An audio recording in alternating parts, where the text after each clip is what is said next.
Saya mulai ya. Selamat malam teman-teman semua. Saya harap semua yang join di Smart Room malam ini setidaknya sudah nonton YouTube dulu ya, supaya tahu kondisi peperangan sejauh ini seperti apa. Dan saya juga sudah mengingatkan untuk melakukan persiapan. Ya, persiapan yang kita lakukan itu adalah sifatnya antisipasi. Jadi kalau saat krisis itu datang, kita semua yang ada di sini itu aman, dari segi aset aman, dari kebutuhan sehari-hari aman, dari kebutuhan kendaraan aman semua. Nah, bagi teman-teman yang mungkin setelah nonton juga masih mengabaikan pesan saya dari segi persiapan tersebut, nah jangan sampai kalau amit-amit krisis itu datang, teman-teman itu kena dampaknya sangat masif. Mau beli barang ngantri, masih ingat nggak teman-teman pada saat COVID, waktu COVID ini ya, apa yang langkah pada saat itu? Masker kan? Orang mau cari masker kemanapun tuh nggak ada, karena semuanya diborong. Kenapa orang-orang mulai borong masker? Karena pada saat itu lagi panik kan. Orang kalau nggak punya masker takut ketular virus COVID pada saat itu. Nah, akhirnya karena panik tersebut lah orang-orang borong makin banyak, belinya berlebihan. Yang lain nggak kebagian, udah ngantrinya panjang, stoknya nggak ada, semuanya kosong. Nah, kalau misalkan teman-teman nggak masalah dengan hal itu, ya nggak usah persiapan apa-apa, terserah. Tapi buat teman-teman yang nggak mau menghadapi kondisi seperti itu ya, ngantri misalnya di SPBU kok panjang sekali, karena saya sudah sempat post di YouTube ya, bahwa kalau saat orang-orang lagi panik dan ngantri, itu seperti India, negara lain itu semua sekali ngantri itu berjam-jam.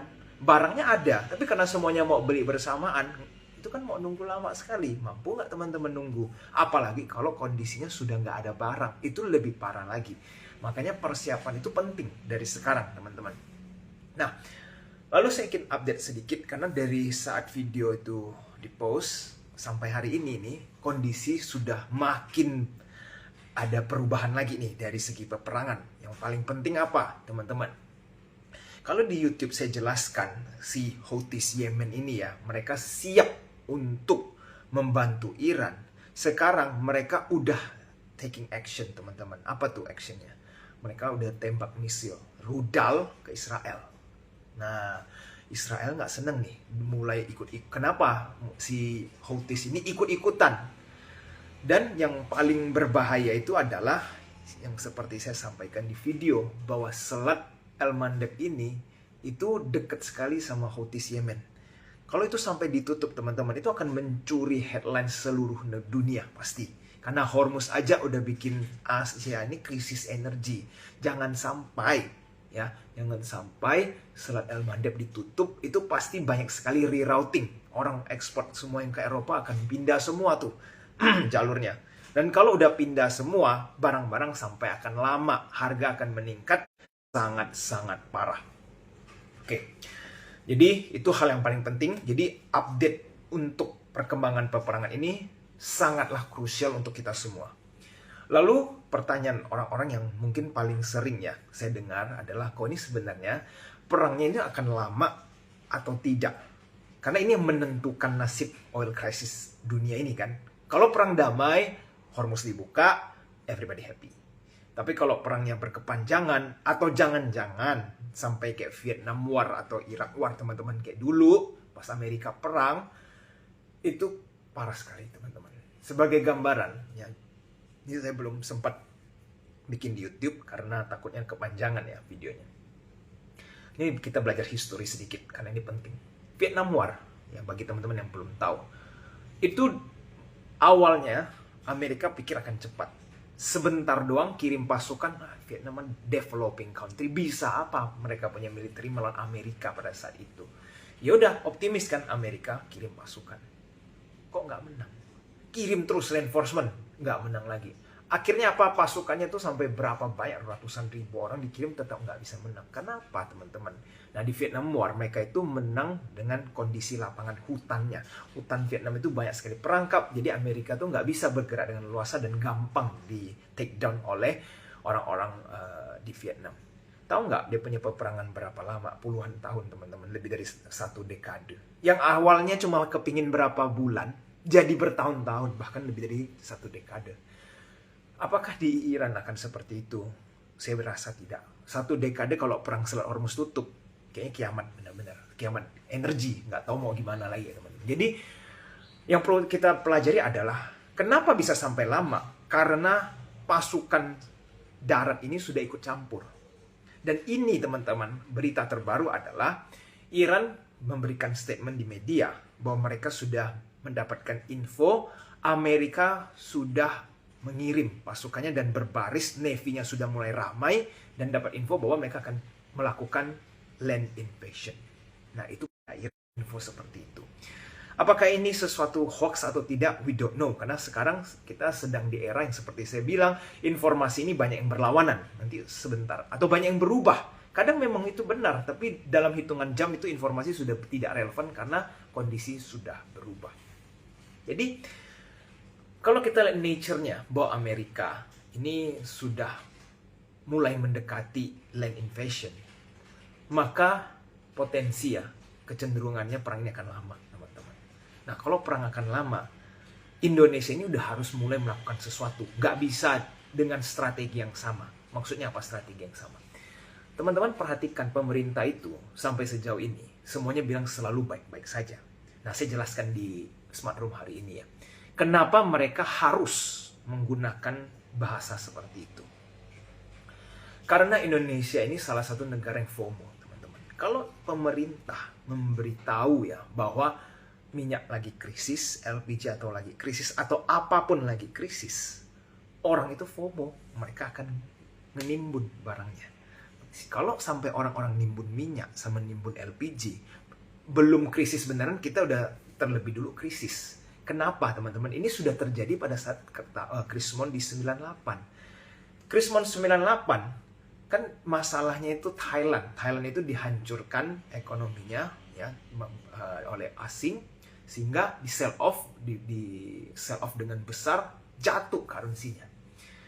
Indonesia kan nggak ada diserang sama sekali pada saat itu. Cuma ekonomi kita memang rapuh teman-teman. Cuma FOMO-nya ke-trigger.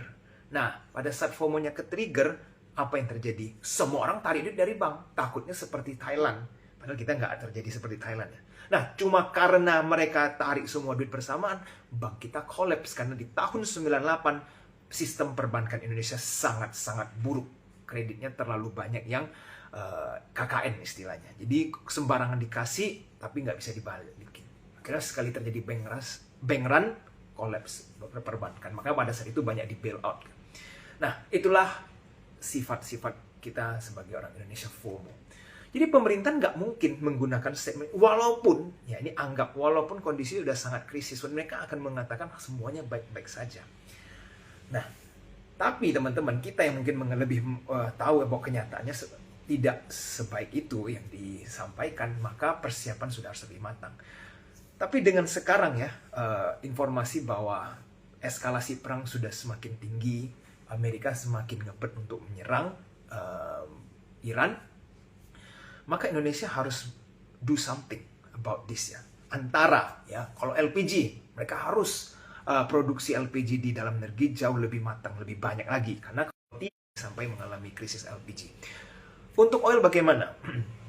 Oil ini agak repot.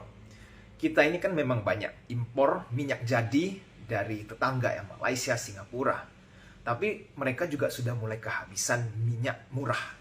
Mereka kan impor terus dari Middle East. Middle East lagi ditutup Hormuznya, suplainya bermasalah, harga sudah naik. Mereka refine oil, mereka proses oil minyak jadi, harganya udah selangit. Jadi kalau kita impor terus dari mereka, bengkalah PBN kita, jebol teman-teman. Nah, jadi Indonesia harus putar otak. Sekarang sementara ini kita belinya dari mana? Amerika banyaknya. Karena Amerika memang rilis oil reserve mereka yang besar, kita belanja sama Amerika. Perjalanan itu panjang, teman-teman. Tapi ingat, perangnya kita lihat kemungkinan bisa lama. Oil Amerika bagaimana? Mereka nggak bisa terus-terusan buang oil reserve mereka sampai habis. Nggak mungkin, mereka juga butuh energi oil kan. Jadi fokus mereka seperti apa nih? Dan ingat, kalau secara statistik, setiap hari berlalu, mereka harus menghabiskan billions of dollars untuk peperangan ini. Makanya teman-teman lihat aset-aset yang safe haven pun bisa jebol, Bitcoin bisa jebol, macam-macam bisa jebol. Kenapa? Mungkin Amerika itu lagi menggunakan momen sekarang untuk profit taking supaya bisa ngebiayain perangan mereka. Kalau mereka cetak duit terus, kan takutnya inflasi. Dan inflasi sudah pasti naik kalau oil naik. Jadi nggak mau nih udah karena oil naik, cetak duit terlalu cepat, inflasi meledak, mereka suku bunga langsung naik. Ekonomi mereka bisa bermasalah. Nah, jadi seperti yang tadi saya bilang, Indonesia harus do something about this situation. Nggak bisa cuma pakai strategi semua baik-baik saja. Itu udah it doesn't work karena perang expected untuk lebih lama atau lebih panjang daripada dugaan semua orang. Nah, negara-negara lain tetangga sudah mulai persiapannya. Mereka udah action ya teman-teman ya, bukan cuma wacana. Contoh seperti Vietnam yang saya jelaskan, mereka mau memangkas di bulan April ini penerbangan. Berarti itu kan langkah konkret untuk menghemat BBM. Filipina juga sudah declare state emergency supaya satu negara mereka itu aware bahwa kita ini udah krisis oil loh. Jadi hati-hatilah menggunakan oil, lebih hemat lah. Mungkin sekarang beberapa public transport mulai dihentikan supaya menghemat oil. Nah, agar apa? Supaya mereka juga tahu bahwa kondisi krisis oil ini nyata dihadapi oleh negara mereka. Ya, semua bisa menghemat. Negara lain, contohnya seperti Singapura, Vietnam, Thailand, itu harga minyaknya sudah naik. Kenapa mereka nggak bisa tuh nahan harga minyak terus-terusan? Jadi harganya naik, mereka punya inflasi 100% naik. Karena minyak sekali naik, apapun akan naik. Kita Indonesia, BBM subsidi belum naik teman-teman. Tapi coba lihat barang-barang di pasar, naik nggak teman-teman? Kalau bisnis ya, distribusi, barang-barang consumer, barang apapun, semua sudah persiapkan untuk naik. Kenapa? Karena baru mengantisipasi harga minyak yang naik. Kalau minyak subsidi benaran sudah dinaikkan, teman-teman, inflasi kita akan double naiknya. Nah, dari regional Asia sudah pasti naik karena minyak mereka sudah naik, bukan wacana lagi. Indonesia ini tinggal tunggu waktu. Teman-teman mungkin dengar kata menteri juga, nah, tenang, semua baik-baik saja. APBN kita tidak ada masalah, kita mampu menahan harga minyak. Dan tidak ada rencana untuk menaikkan harga minyak subsidi ya. Jadi mereka akan tahannya dengan biaya yang lebih besar karena harga minyak sudah di atas 100 ya, bahkan tembus 110. Seumpamanya minggu depan terjadi invasion land, artinya pasukannya mulai masuk nih Amerika, bikin headlines baru. Expect berapa tuh minyak? 120 atau 130 lebih. Berapa puluh triliun lagi yang harus ditombok oleh APBN subsidi energi. Nah, larinya kemana nih teman-teman? Pasti pemerintah harus switching lagi dong. Mau ambil APBN dari mana lagi nih untuk menimbun. Nah, mungkin nggak tiba-tiba dipangkas 4 hari, menurut saya tidak, karena mereka sangat ingin mempertahankan MBG. Mungkin nanti pemotongan di hal-hal lainnya seperti gaji mungkin atau apa, saya nggak tahu. Cuma ingat, setiap kebijakan-kebijakan besar yang mereka pangkas APBN-nya itu bisa mempengaruhi support terhadap pemerintah. Jadi mereka harus hati-hati untuk memilih pemangkasan tersebut. Sorry.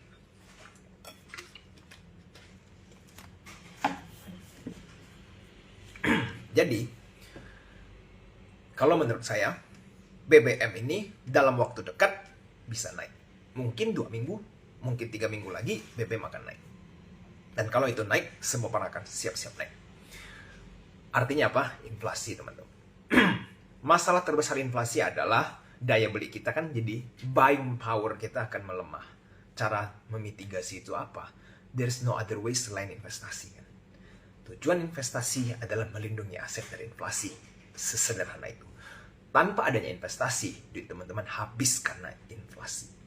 Jadi, kalau teman-teman sudah investasi semua, sekarang tidak perlu takut poin ini. Tapi yang belum, yang kalau buka, sekarang SPT ini udah mau akhir Maret ya, teman-teman semua udah mau lapor gitu. Jadi kalau lihat di situ masih banyak di rekening bank yang nggak jelas, ngapain tuh? Itu semua lagi berisiko. Sekali inflasi jalan, itu buying powernya hilang kan, karena barang-barang naik semua. Tabungan teman-teman tidak berubah, barang yang ingin dibeli akan naik semua. Jadi akan ada banyak masalah. Harus berinvestasi teman-teman. Jadi makanya belajarlah investasi. Oke, sekarang kita lihat kondisi ke sahamnya. Apa nih yang akan terjadi kalau misalkan oil terus-terusan naik? Tentu Indonesia potensi jebol dari segi IHSG dan juga obligasi. Itu sudah pasti. Kenapa? Karena kalau minyak naik, Asia itu terkena dampaknya, teman-teman. Kita Indonesia ini ada di Asia. Dan yang nanti bermasalah nggak cuma Indonesia. Korea bermasalah, Jepang juga bermasalah, apalagi negara-negara berkembang lainnya. Jadi semuanya bisa jebol semua. Nah, kalau misalkan kita expect obligasi ini turun, lalu saham ini turun, bagaimana nih kok? Apa yang harus kita lakukan? Mungkin teman-teman ada yang panik. Hal sederhana atau hal kecil yang bisa kita lakukan adalah pertama, kalau teman-teman udah ngerti obligasi, udah belanja obligasi, tapi coba diperhatikan dulu. Obligasinya itu banyak yang jangka panjang atau tidak. Kalau banyak yang jangka panjang, artinya jatuh temponya masih sangat lama, mungkin 15 tahun atau 20 tahun ke atas, maka itu yang berpotensi turun paling banyak. Cara memitigasi itu bagaimana kok? Teman-teman switch ke obligasi yang jangka pendek. Karena walaupun kemungkinan untuk turun, tetapi tetap bisa memberikan sedikit adanya bunga ya obligasi daripada teman-teman tidak ngapa-ngapain sama sekali. Itu pertama, paling kecil. Kedua, teman-teman lihat udah ada currency lain belum? Karena kalau kita jebol semua, rupiah, obligasi jebol dan lain-lain, maka kita harus ada yang menjaga nilai kita kan? Apa? Contohnya, oh ternyata teman-teman ada emas. Berarti duit teman-teman yang dalam bentuk emas ini tidak akan terkena dampak, akan bertahan value, store of value, ya kan? Lalu teman-teman lihat juga, kita kan masih terus memonitor Bitcoin. Siapa tahu nih dalam 1 minggu ke depan tiba-tiba Bitcoin jebol di bawah 60. Seumpamanya, kesempatan beli nggak? Yes, Bitcoin itu salah satu juga untuk menjaga rupiah kita. Ya, jadi teman-teman diversifikasi ke beberapa aset. Supaya apa? Kalau sampai rupiah kita bermasalah, aset teman-teman tetap baik. Nah, kalau saham juga kemungkinan bisa turun, penyebabnya apa? Saya juga ada sempat sebutkan bahwa maximum fear akan terjadi pada saat kalau credit rating kita turun. Nah, kok bisa nggak nih di Asia itu terjadi penurunan kredit massal? Bisa nggak? Menurut saya bisa saja. Kenapa? Karena perang di Middle East ini dampak terbesar memang di Asia. Karena Hormuz ini kan suplai minyak banyak sekali ke Asia. Dan kalau beberapa negara Asia krisis bersamaan, ya wajar sekali kalau outlook mereka berubah dari netral menjadi negatif, positif jadi netral, dan seterusnya. Jadi kompak terjadi masalah di seluruh Asia dari segi ekonomi. Nah, Indonesia ini sudah di-revise menjadi outlook-nya ya, ratingnya belum turun, outlook-nya sudah menjadi negatif. Artinya apa? Kalau kenyataannya lebih buruk daripada outlook-nya, berarti kastanya akan langsung turun. Bisa nggak itu terjadi? Bisa. Kenapa? Teman-teman kalau perhatikan secara detail, kita punya revisi terjadi itu sebelum perang. Artinya apa?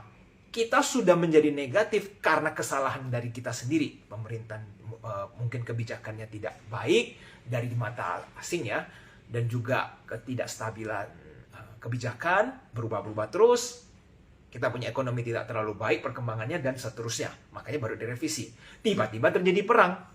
Ini tidak ada masuk di outlook-nya loh teman-teman. Dan perang ini bukan terlalu baik ya untuk kondisi Indonesia sekarang. Jadi apa nih dampaknya teman-teman? Potensi untuk diturunkan kan jadi makin besar persentasenya. Walaupun bukan 100% ya. Kita masih bisa saja melalui ini semua tanpa diturunkan rating. Tapi resikonya semakin besar. Ini mirip pada saat India yang saya tunjukkan di 2 minggu lalu video, bahwa dia outlook-nya negatif, ya dari netral menjadi negatif, 1 tahun kemudian COVID. Siapa yang duga? Nggak ada. Nah, tapi karena COVID, dunia kena dampak, ya turunlah kredit rating India pada saat itu. Outflow langsung keluar semua, langsung jebol marketnya, semua market jebol. Nah, jadi hal-hal seperti ini perlu teman-teman pahami. Jadi kalau sekarang teman-teman diversifikasi, asetnya sudah banyak, ya contoh ada US, Singapore dollar, dan lain-lain. Tiba-tiba Indonesia terjadi di downgrade ratingnya. Itu kan tadi di panic selling kan? Fear itu maksimal. Nah boleh tuh nanti kembali switch lagi duit-duit yang tadi di aset-aset luar yang tidak jebol, belilah barang-barang di Indo yang lagi murah. Karena saya sudah kasih hint bahwa teman-teman boleh belanja aset-aset investasinya di Indo pada saat maximum fear. Maximum fear itu terjadi pada saat credit rating diturunkan. Itu semua lagi murah. Bahkan asing pasti akan mengincar barang-barang tersebut.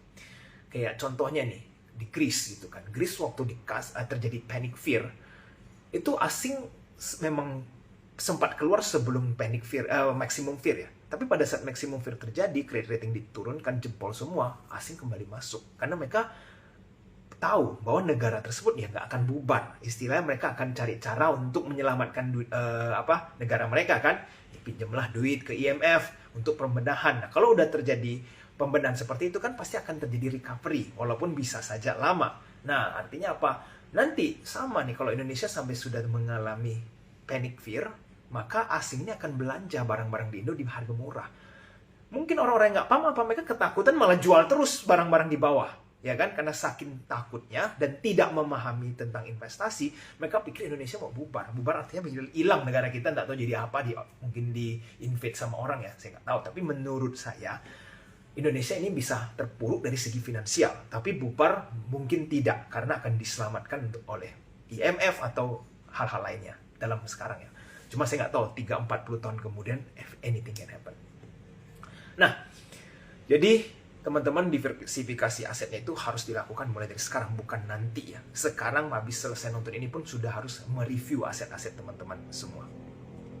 Lalu saya akan bahas sedikit untuk coal. Beberapa orang ada mengatakan bahwa kok kita negara eksportir komoditas coal besar. Kan? Bukankah ini menguntungkan untuk Indonesia?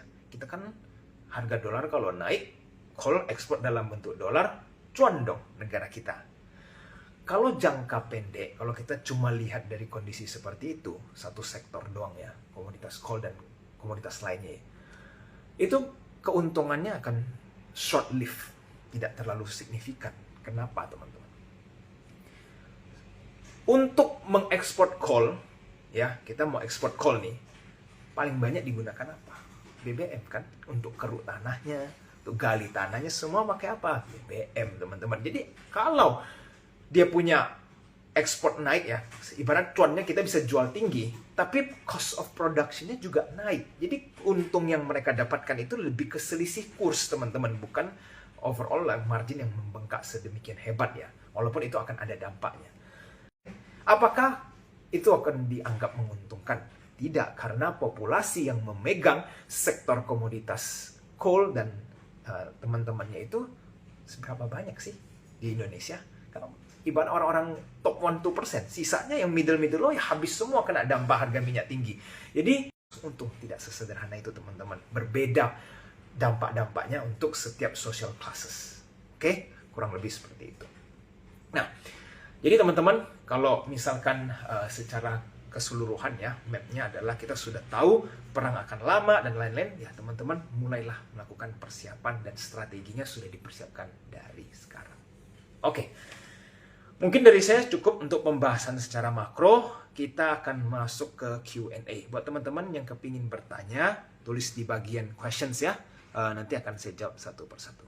Oke, kita mulai. Zero hand, SMA ada double bot ya, dan keter. Oke, terus dan ini kalau menurut saya SMA mungkin teman-teman boleh skip dulu sementara ini. Kenapa? Trading secara teknikal di era sekarang ini menurut saya tidak tepat karena berita berubah dengan sangat cepat dan intensitasnya itu sangat tinggi sehingga support dan resisten ini terlalu gampang untuk dijebol. Jadi kalau mau beli SMA cuma karena basisnya, oh ada double bottom ya, menurut saya tidak terlalu solid alasannya. Nah jadi itulah boleh di skip dulu sementara ini. SMA bisa sampai naik karena ada dua sentimen sebelumnya ya, sebelum perang ini. Mereka bisa jual ke MSCI dan mereka ada IPO. Jadi tuh dia punya planning adalah mereka pakai IPO untuk terus bikin sentimennya positif, dan karena kalau dia naik terus dia bisa jual ke MSCI. Itu planning awalnya. Sekarang ini semuanya sudah berubah. Jadi SCMA agak susah teman-teman untuk bisa kembali ke masa jaya, apalagi lagi saat perang seperti ini. Dan Kether juga sama, mereka mungkin mau incar MSCI juga tapi yang kelas lebih kecil, atau jual ke fund lokal ya, indeks, mungkin indeks-indeks yang bisa hisap keter ini. Tapi untuk sekarang kondisi perang begini akan agak susah, jadi mungkin pilih saham lain lebih aman. Oke? Baik, saya lanjut. Shinichi Wenchi. Apakah saham batu bara masih layak untuk dikoleksi untuk beberapa bulan ke depan? Kau terima kasih. Kalau ada koreksi kecil, teman-teman, dalam 1 minggu ini, cicil belanja boleh, karena kita asumsikan bahwa perang akan lama. Nah, jadi kalau itu terjadi durasinya panjang, maka call akan diuntungkan. Ini seperti Rusia dan Ukraina perang dulu. Itu pesta pora untuk saham call. Jadi boleh kalau teman-teman bisa mendapatkan harga koreksi-koreksi kecil dalam waktu dekat ini. Ya, semoga menjawab Shinichi Wenchi. Dan memang dari kacamata sektor call, mereka diuntungkan karena kurs ya. Kalau rupiah melemah, harga call terus naik ya, mereka memang diuntungkan kondisi perang ini. Tapi sektor-sektor lain tidak bisa kita bilang menguntungkan. Oke. Baik, Bumi bagaimana kok? Bumi ini saham yang ramai dan juga ada sentimennya juga lah dari segi call. Nah, kalau mau main boleh, tapi mempunyai batas stop loss yang ketat sekali ya. Nah, dan karena perang ini begitu dahsyat sementara ini, Bumi ini menurut saya harus ketat untuk stop loss-nya tidak lebih dari 15% kalau mau beli Bumi ya. Jangan sampai teman-teman awalnya mau trading, lalu beli Bumi, tiba-tiba terjadi masalah besar, koreksi dalam ARB. Itu bahaya, karena pada saat COVID, itu segala sesuatu bisa ARB semua berjilid-jilid ya. Jadi agak ketat untuk stop loss-nya Bumi. Oke, tapi kalau mau beli, ya boleh-boleh saja. Oke, Agus Bustomi. Kok bagaimana insight untuk gold? Kenapa dalam kondisi perang seperti ini justru harganya turun? Pertanyaan sangat bagus dan banyak sekali yang tanya. Saya juga sudah sempat menjawab. Gold kenapa bisa sampai turun? Coba lihat, gold itu banyak sekali pegang oleh Amerika kan? Amerika butuh duit. Coba baca statementnya Trump. Dia aja sampai bikin statement. Dia lagi mau tambahan duit nih. White House need more money for the war. Itu gila banget kan. Nah, salah satu cara untuk mendapatkan duit itu ya jual emas, taking profit salah satunya, karena mereka sudah punya emas dari harga sangat rendah. Jadi wajar sekali untuk mereka melakukan take profit. Karena kalau mereka tidak menggunakan hal tersebut dan cetak duit, mendadak mencetak duit, ya itu kan bisa memperburuk kondisi inflasi. Jadi mending mereka menggunakan taking profit dari aset-aset lainnya. Itu salah satu potensi alasan kenapa pada saat perang lagi ekstrim seperti ini, kok bukannya gold harusnya kan all time high, ini malah jebol ke bawah karena ada dana besar yang melakukan profit taking.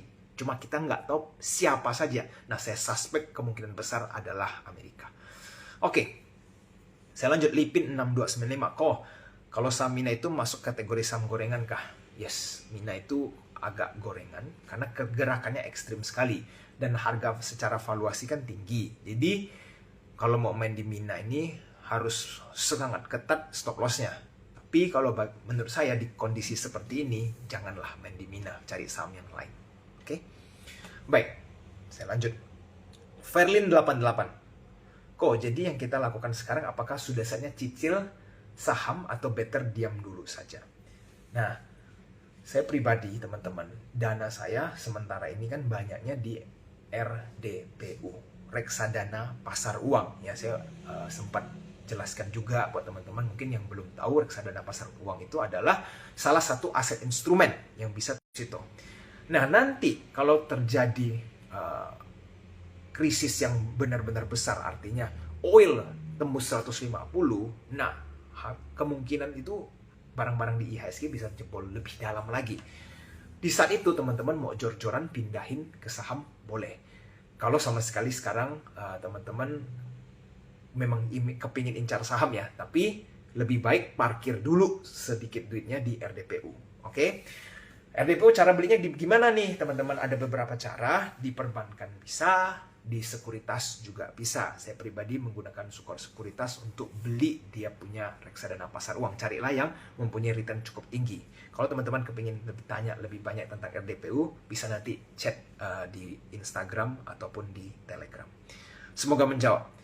Oke, saya lanjut pertanyaan Flasher. Kau bisa tolong review MBMA dan BBCA. BBCA ini saham bagus yang dimana sedang membagikan dividen ya. Jadi Senin besok ex-date pasti akan turun ya sekitar beberapa persen. Kalau teman-teman bisa beli BCA dekat angka 6.000 ya, itu udah boleh cukup besar, agresif.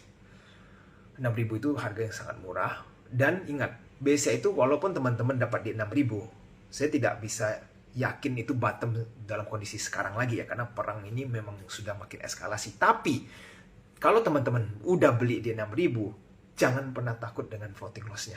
Don't worry. Mau apapun yang terjadi, BCA akan naik menurut saya lebih dari 6.000. Jadi kemungkinan cuannya itu cukup besar. Tapi mungkin butuh waktu ya teman-teman.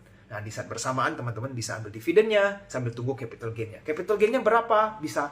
Bisa saja nanti kalau sudah optimis lagi, market sudah bagus, BCA kembali ke harga 8.000 lebih, 9.000 itu sangat gampang menurut saya. Oke? MBMA bagaimana? MBMA menurut saya juga agak hati-hati dulu sementara ini. Karena nikel ini agak random. Dia punya pergerakan dalam kondisi sekarang. Biasanya pada saat perang, kita bandingkan dengan Rusia-Ukraina, nikel itu naik terus. Sekarang agak berubah dia punya kondisi. Mungkin karena pemainnya sudah mulai banyak, supply sudah semakin banjir. Jadi nikel ini agak sedikit hati-hatilah. Nah, kalau kepingin main MBMA, mau beli sekarang, contoh nih besok misalnya terjadi koreksi. Mas Fleischer ngerasa udah murah.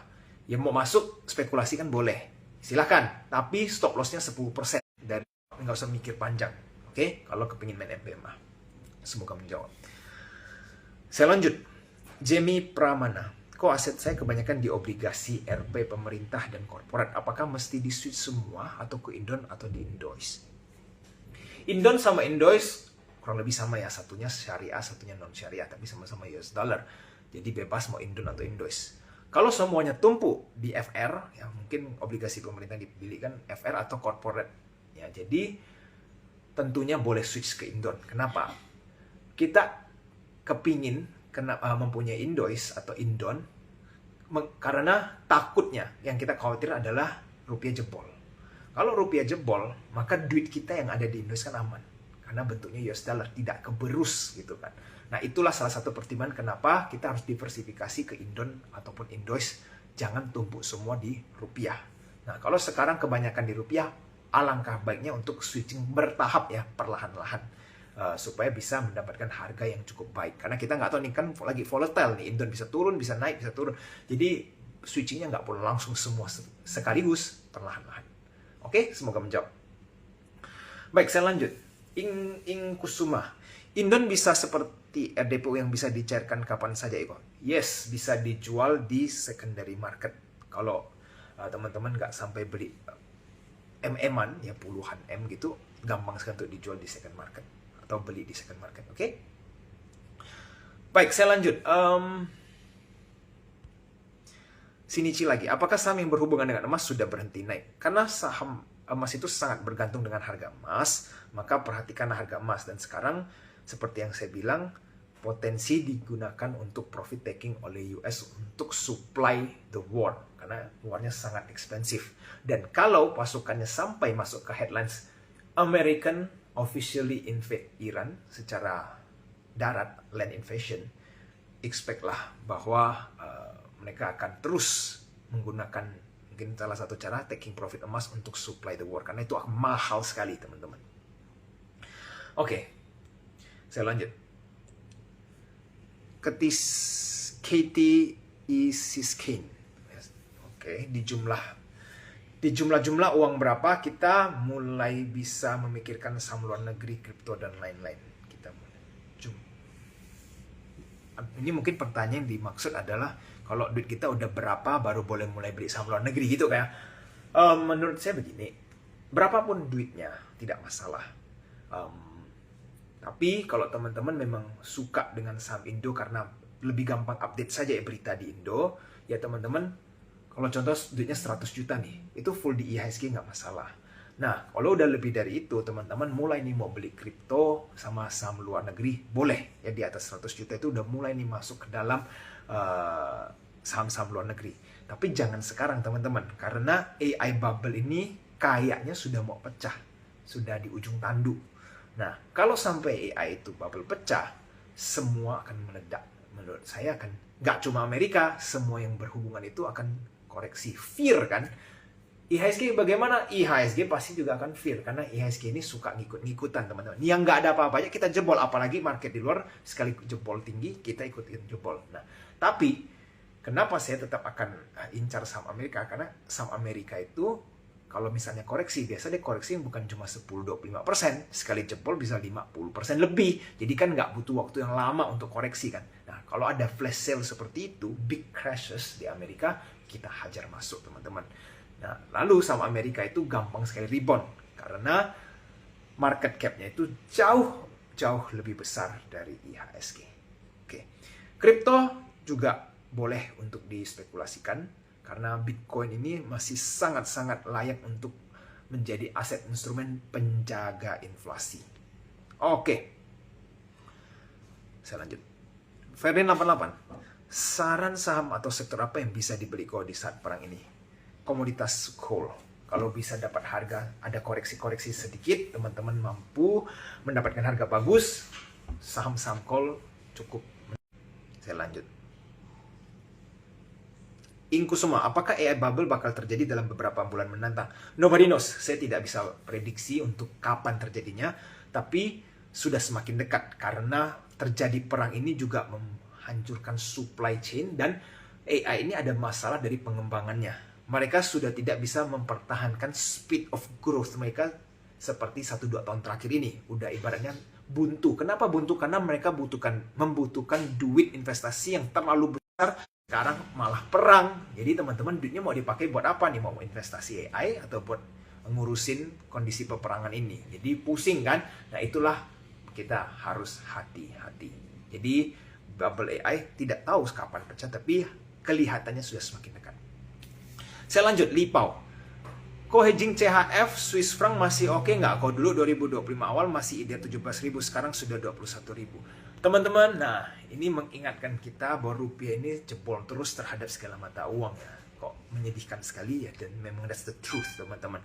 Jadi kalau mau beli CHF sebagai hedging, artinya untuk menjaga nilai aset kita, silahkan saja. Apalagi kalau teman-teman mungkin mau travel ke Swiss suatu saat itu jalan-jalan, beli aja, nggak masalah. Karena kemungkinan rupiah akan terus melemah terhadap currency mereka. Oke? Saya lanjut, Benny Wibisono. Kalau saham minyak seperti Metsi dan NRG, gimana kok? Saham minyak ya, menurut saya, minyak Metsi dan NRG ini mau dispekulasi boleh, tapi jangan incar cuan yang tebal-tebal. Walaupun contoh oil naik ke 100 berapa puluh ya, 130 atau lebih, nggak langsung sahamnya akan terus-terusan naik juga karena fear terhadap makroekonomi Indonesia itu juga cukup besar kalau oil terlalu tinggi. Nah, jadi itulah alasannya kalau mau main di Metsi ataupun NRG nggak perlu incar cuan terlalu gede. Main tipis-tipis, TP udah boleh keluar, oke? Baik, saya lanjut.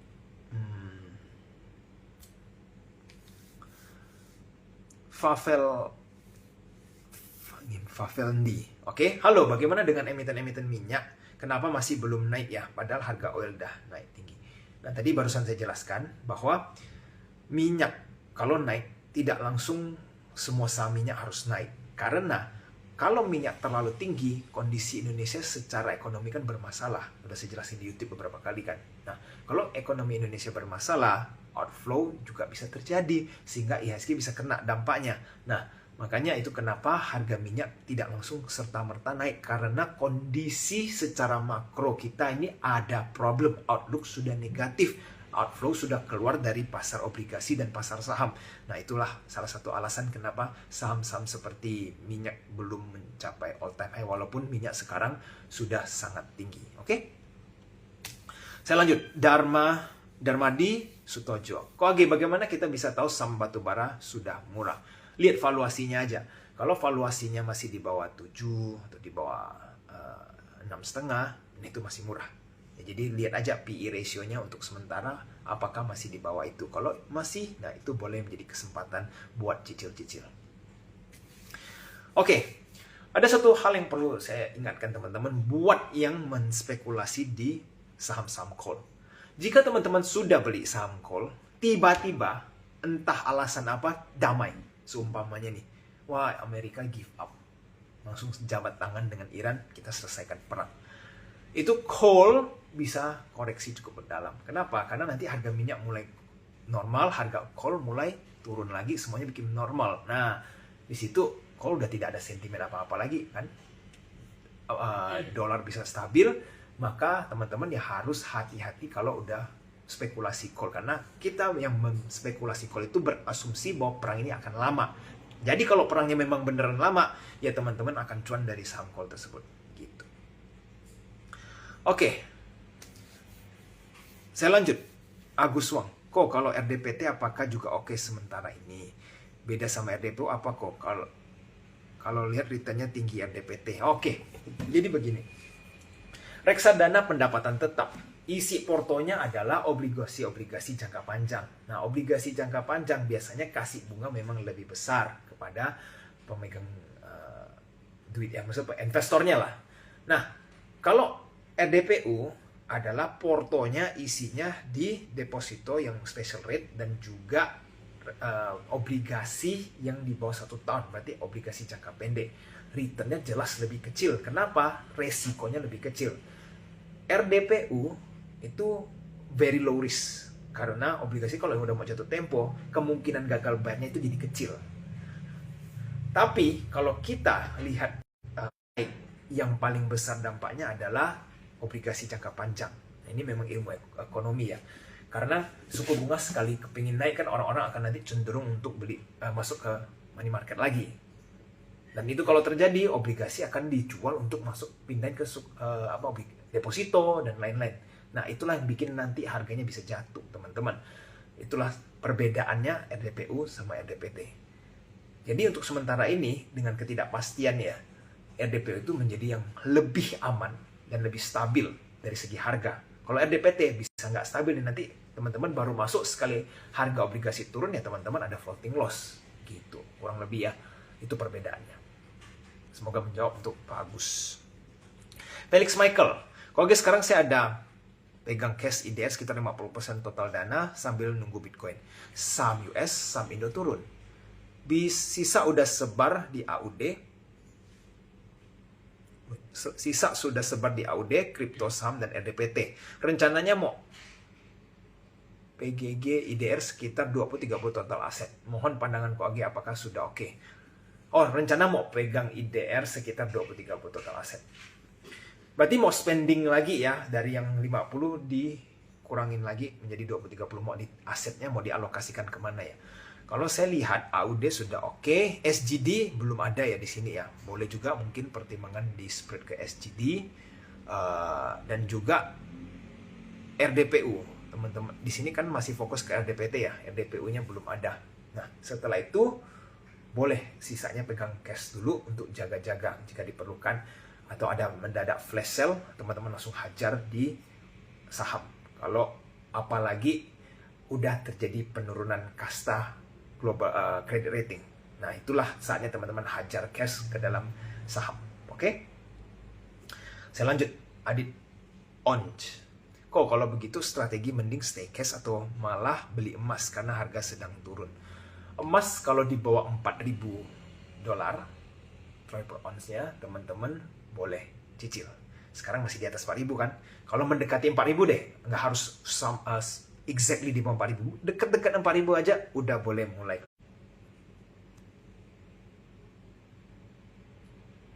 Saya lanjut. Kosam batu bara coal geraknya beda sama yang lain, seperti TMG dan AADI ya.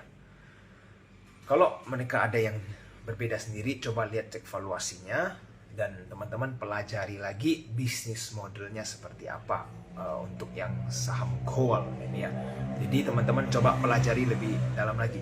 Kalau menurut saya teman-teman untuk coal mungkin AAD ini menjadi yang cukup menarik untuk dispekulasikan dibanding saham-saham coal lainnya. Tapi selain AAD, masih ada lagi kok yang menarik. Tinggal teman-teman rajin mencari dan membaca mereka punya laporan keuangan. Oke? Yen Jepang gimana kok? Sebentar saya lihat sekarang Jepang harganya berapa ya nih? JPYDR.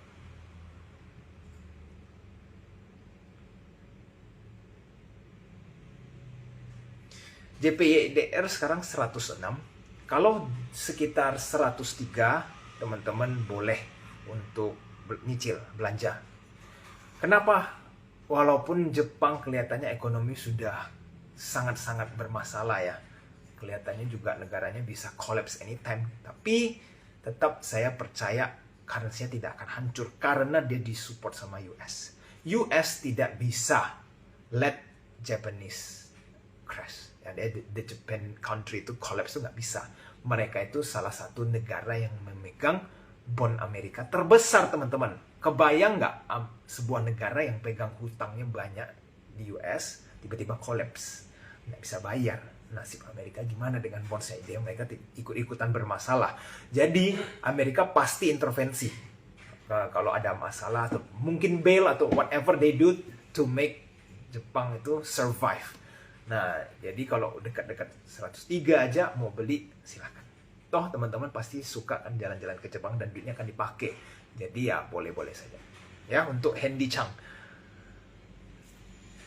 Oke, saya lanjut. Questions. Ing Kusumako, jika masih banyak saham yang sangkut, apa cut loss sudah terlalu dalam sih? Nah, jadi gini. Orang-orang yang kalau sudah pegang dari atas sampai ke bawah tuh nggak cut loss nih. Sekarang udah di dalam, makanya mulai pusing ya. Ini udah di dalam sekali, mau cut loss atau gimana. Bahkan udah tulisan kalimat, udah terlalu dalam. Kalau udah begini, itu udah terlambat untuk cut loss menurut saya ya. Nah, tapi tergantung lagi saham yang dibeli. Kalau sahamnya berfundamental bagus, teman-teman cari waktu untuk average down. Tapi kalau sahamnya gorengan yang nggak jelas, teman-teman beli cuma karena FOMO, valuasinya selangit, teman-teman nunggu buat apa? Karena nggak akan naik juga sahamnya kan. Banyak kok saham yang COVID, pesta, contoh seperti WSKT. Wah, semua orang waktu itu percaya WSKT itu pasti akan aman. Lihat sekarang nasib WSKT. Udah turun nggak pernah naik, disuspend, nggak tahu nasibnya mau di listing atau enggak, kita nggak tahu. Jadi kalau saham yang dipegang itu nggak jelas, cut loss aja walaupun sudah dalam. Tapi kalau sahamnya memang ada fundamentalnya dan dia turun, teman-teman kejebak, terlambat cut loss gitu ya. Ya sudah, tinggal teman-teman cari waktu buat average down. Karena sahamnya lagi bagus. Dia cuma turun karena beberapa kondisi ekonomi dan panik ya di market. Jadi teman-teman boleh hold dan siap-siap nambah muatan. Oke, itu untuk Ingkusuma. Baik, saya lanjut. I am James. Kalau krisis minyak, pertambangan masih bisa berjalan dengan optimal kok. Kan semuanya butuh minyak. Kenapa perang US dan Iran yang diuntungkan jadi komoditas kayak batu bara? Oke, jadi begini. Tadi saya juga udah jelaskan cukup detail, mungkin terlambat masuk ya. Memang coal itu membutuhkan minyak. Jadi gali tanah aja kan pakai minyak yang banyak. Jadi kalau minyak mahal, operating cost-nya pasti naik. Tapi di saat bersamaan mereka ekspor juga pasti naikin harga kan. Harga coal naik juga, menyeimbangi ya. Cost of production naik, harga jualnya juga ikutan naik. Untungnya mereka dari mana? Karena selisih kurs. Kalau IHSG, dolar terus-terusan naik atau menguat terhadap rupiah, mereka kan ekspornya dalam bentuk dolar. Mereka cost-nya bayar gaji apa semua dalam bentuk rupiah, cost-nya, tapi ekspor dalam bentuk dolar. Untungnya ya dari situ paling banyak gitu kan. Nah, jadi itulah kenapa dengan kondisi perang seperti ini tetap bisa menguntungkan. Dan Indonesia itu bukan sampai sekarang minyaknya habis ya. Kalau minyaknya habis mereka nggak bisa gali ya. Mau harga seberapa pun nggak penting, nggak bisa keluar kan barangnya karena nggak bisa gali lagi. Nah, saya belum membayangkan negara kita kalau sampai minyaknya habis. Karena itu blackout kan artinya kan semuanya nggak ada apalagi listrik dan lain-lain. Nah, ini yang agak repot teman-teman. Tapi kalau kondisi sampai minyak nol itu menurut saya sih tidak akan terjadi ya. Itu ngeri sekali, saya juga nggak pernah membayangkan sebuah future negara ini gelap gulita karena nggak ada energi. Oke, jadi nggak ke arah situ. Oke, kita lanjut. Ardi Karis. MBMA, Adro, PTW, BPTN, BJTM kok. Wah, banyak sekali sahamnya. Saya nggak mungkin bahas semua ya, karena nanti kelamaan kalau bahas saham semua. Tapi ini sekilas ya, PTBA Adro itu bagus karena dia green energy, regardless of whatever happens, dia sudah stabil, jangka panjang Adro bagus. PTBA adalah komoditas coal, bagus. BBTN agak sedikit hati-hati, dia itu perumahan kan, sektor perumahan. Kalau misalkan nanti suku bunga mulai naik, ekonomi kita lagi lesu dan lain-lain, perumahan ini agak akan sulit. Jadi BBTN ini, tapi positifnya adalah dipegang oleh beberapa fund manager. Kalau bisa punya barang dan bisa exit, ya boleh taking profit. Tapi kalau baru mau beli, mungkin teman-teman agak wait and see dulu untuk BBTN. BJTM nanti dulu, masih banyak yang saham lain kasih dividen cukup tinggi. MBMA tadi saya sudah jelaskan arti garis ya, bisa nanti nonton ulang. Oke, Felix Michael lagi, Matem ISG menurut KAG bisa di bawah 6.000. Kalau perang 1 bulan lagi teman-teman, kemungkinan di bawah 6.000 jadi ada. Saya awalnya tidak merasakan ada kemungkinan nih sampai 6.000 itu udah cukup rendah. Tapi perangnya ternyata makin parah nih ya. Sehingga potensi untuk menjadi ke 6.000 atau bahkan lebih rendah ada, karena resiko kita diturunin ratingnya itu jadi semakin tinggi. Kredit rating kita turun itu kemungkinannya jadi makin besar karena peperangan ini. Nah, di saat itulah IHSG bisa saja ke 6.000 atau bahkan lebih rendah. Jadi kita semua berharap perangnya cepat selesai supaya semuanya happy ya teman-teman. Oke, kita lanjut. Bambang Sudianto.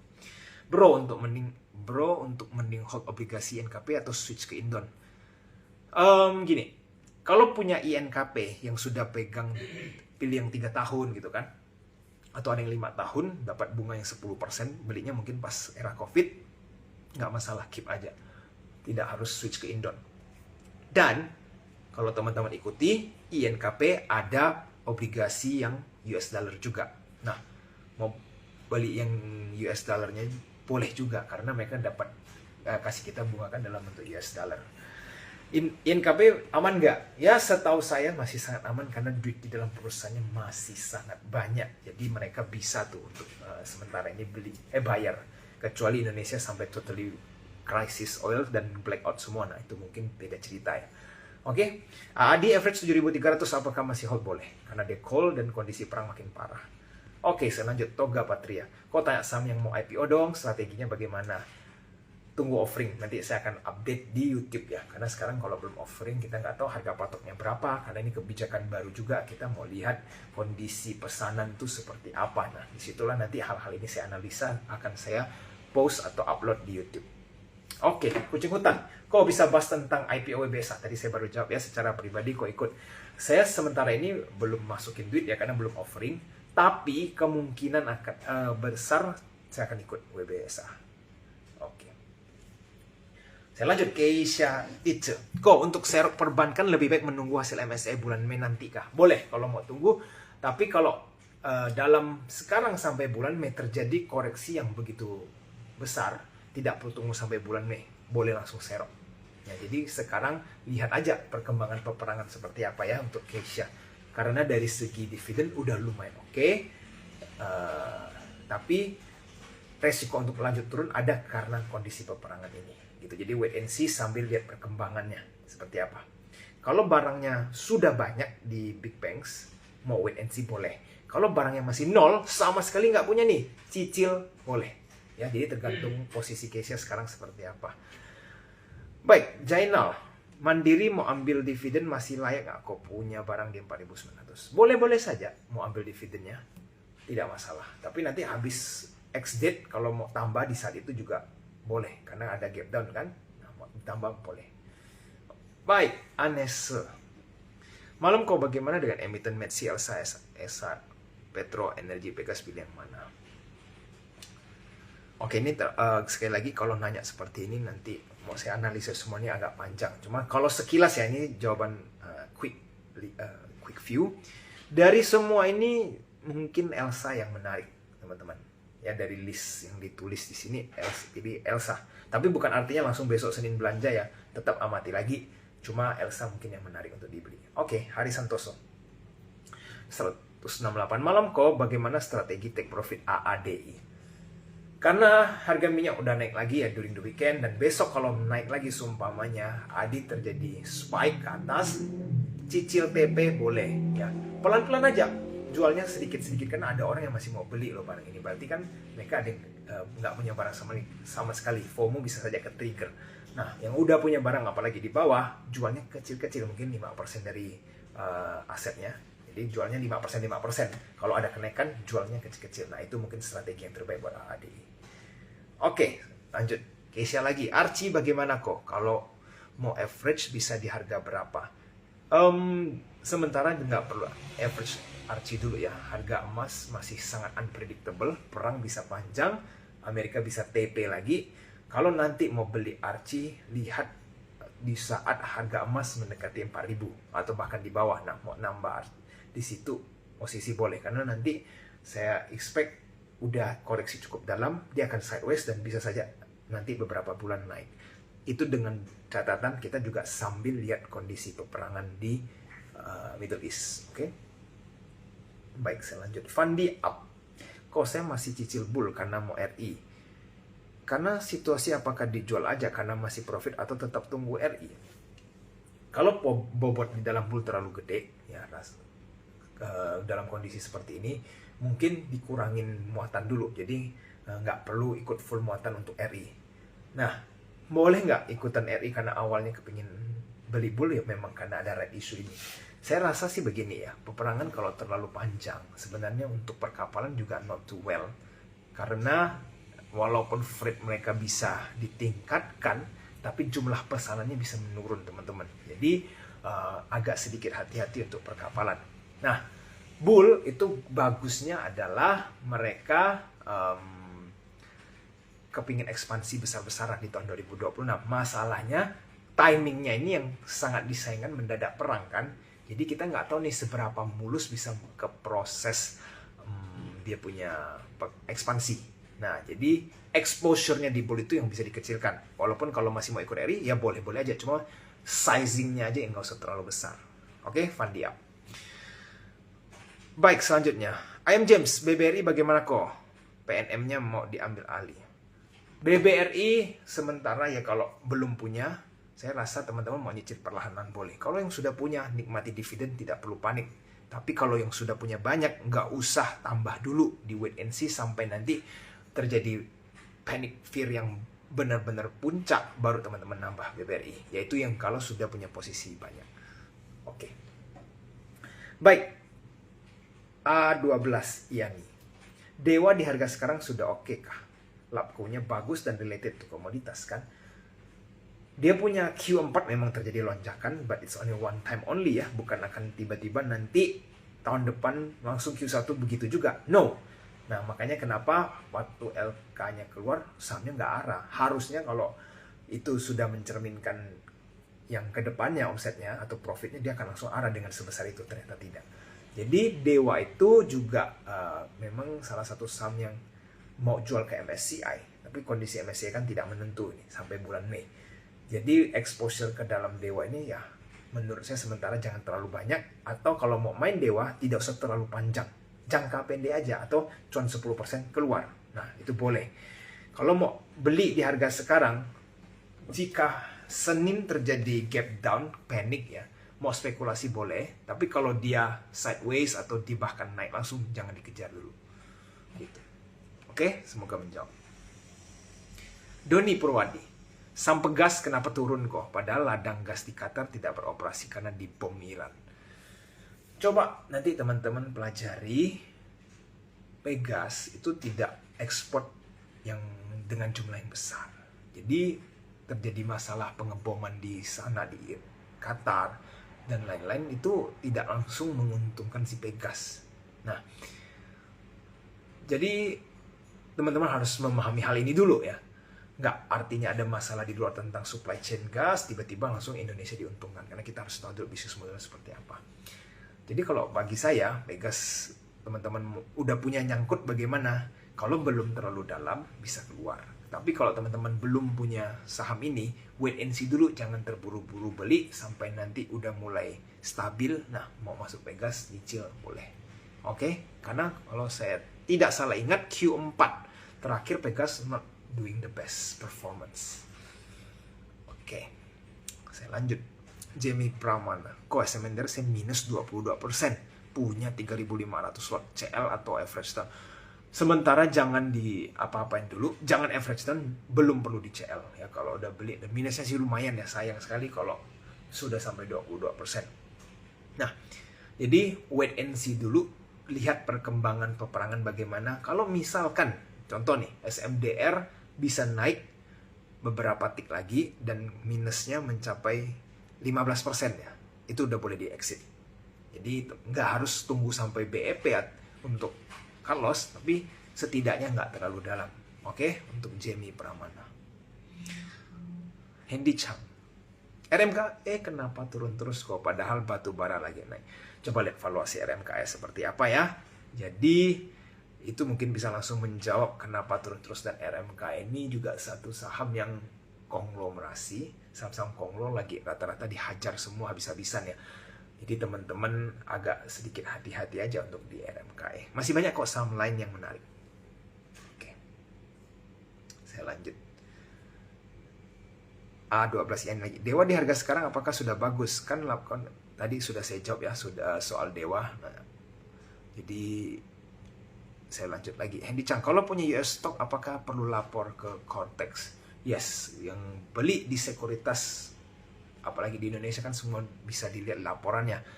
Masukinlah ke Cortex, karena teman-teman beli saham US berarti ada sumber dana. Mereka kepingin tahu dananya belinya dari mana, kok bisa mendadak beli saham US. Kurang lebih seperti itu logikanya ya. Jadi tetap dilaporkan ke Cortex. Oke? Baik.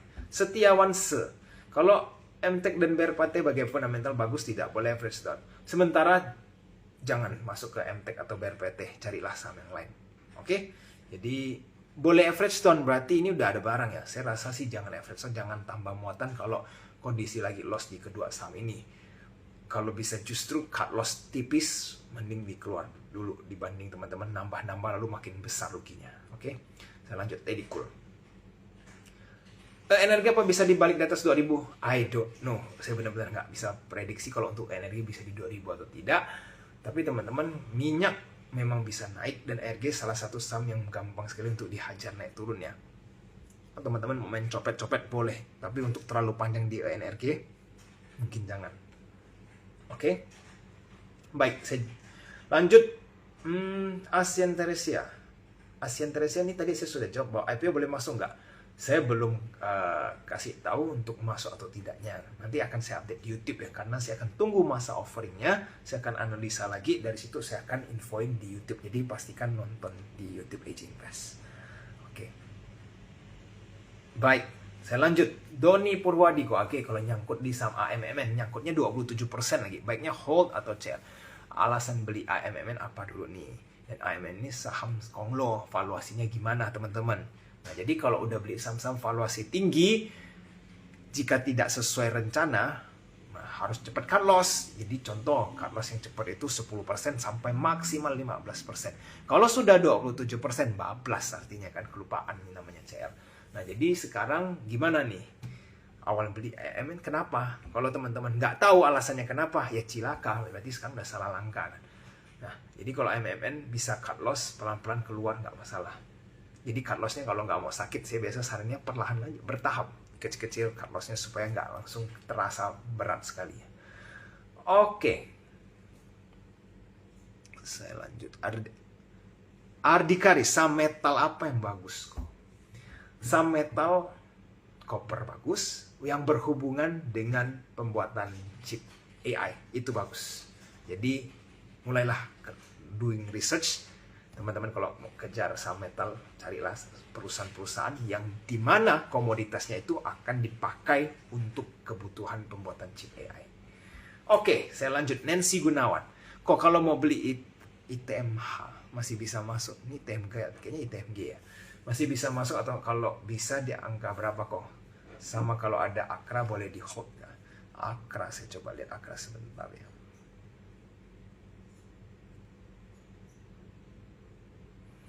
Oke, untuk Akra ini harga masih di situ-situ aja. Jadi kalau mau hold boleh. Dan kalau sampai Akra breakout, ya teman-teman breakout bahkan di atas 1400. Nah, siap-siap TP di mungkin dekat 1500 untuk Akra. Nah, sementara untuk hold boleh sambil lihat perkembangan harga minyak.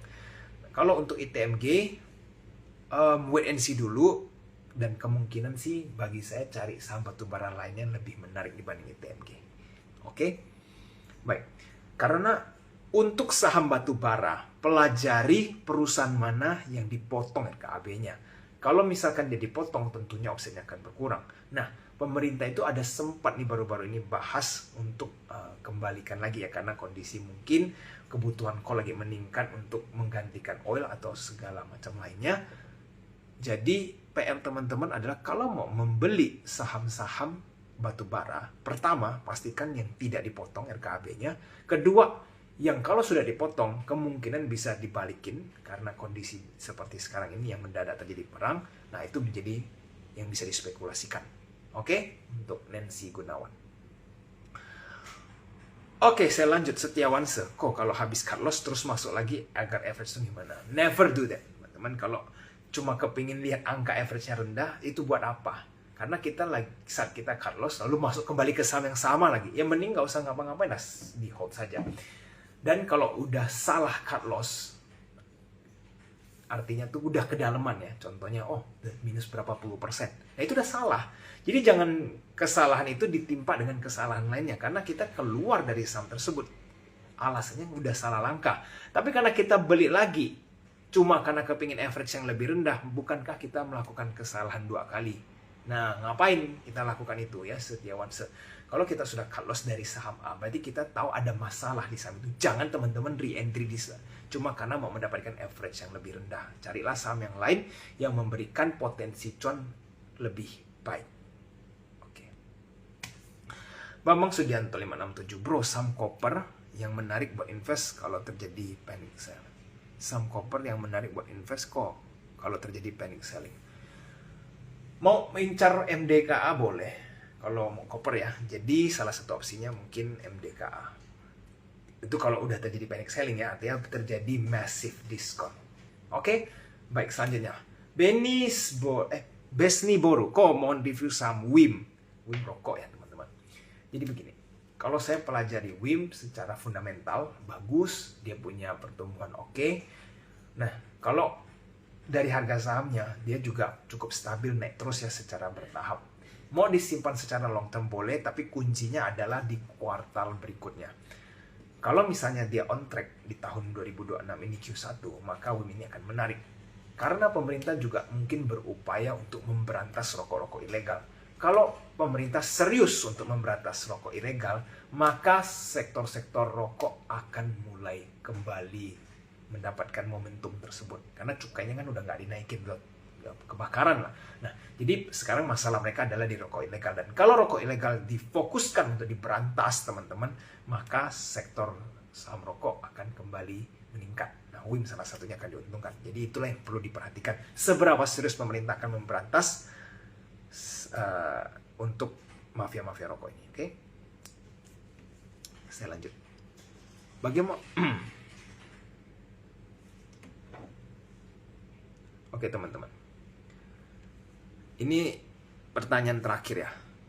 Udah jam 9.13 nih, nggak nyangka juga. Sini Ciwenci, bagaimana dengan saham batubara atau energi untuk beberapa bulan ke depan? Apakah boleh masuk atau akum? Saham batubara sudah saya jelaskan tadi. Kalau ada koreksi, boleh teman-teman cicil karena kita asumsikan perang itu bisa panjang. Oke? Jadi resikonya adalah orang-orang yang baru mau beli batubara ya. Kalau perang mendadak selesai, teman-teman harus segera keluar. Itu resikonya. Jangan teman-teman berani beli, tiba-tiba damai, teman-teman ya udah terlanjur beli, nanti teman-teman berharap harus keluar dengan profit, berarti kan tidak sesuai plan. Nah, kalau teman-teman takut untuk cut loss, ya nggak usah beli sama sekali. Mending tunggu aja.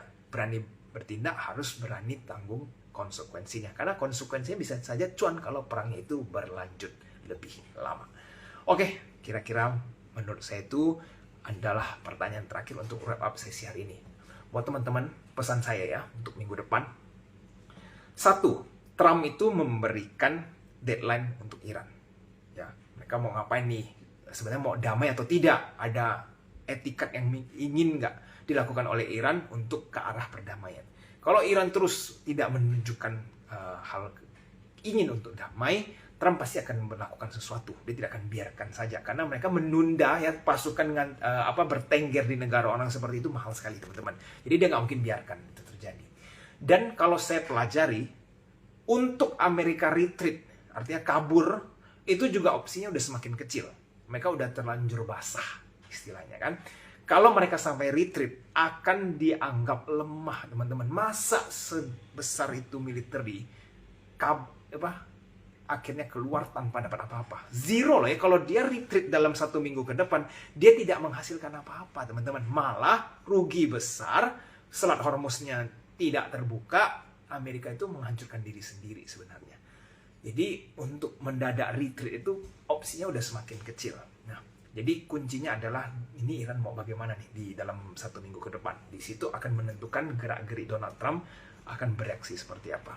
Sembari kita menunggu itu, mulai Senin sudah harus segera diversifikasi dan persiapan sesuai video yang saya sampaikan. Karena itu akan menentukan nasib teman-teman kalau sampai ada terjadi krisis. Kalau sampai krisis, aset teman-teman nggak diurus, habis kena inflasi, teman-teman yang middle class bisa jadi low class, teman-teman. Karena uangnya hilang, nggak bisa beli apa-apa, semua barang naik. Hati-hati. Oke? Thank you semua. Sesi hari ini pertanyaan banyak yang bagus. Semoga di saham kita bisa survive besok. Apalagi kalau misalkan nanti minyak naik, ya nikmati aja IHSG yang warnanya merah meriah ini. Sampai jumpa lagi minggu depan, teman-teman. Bye-bye.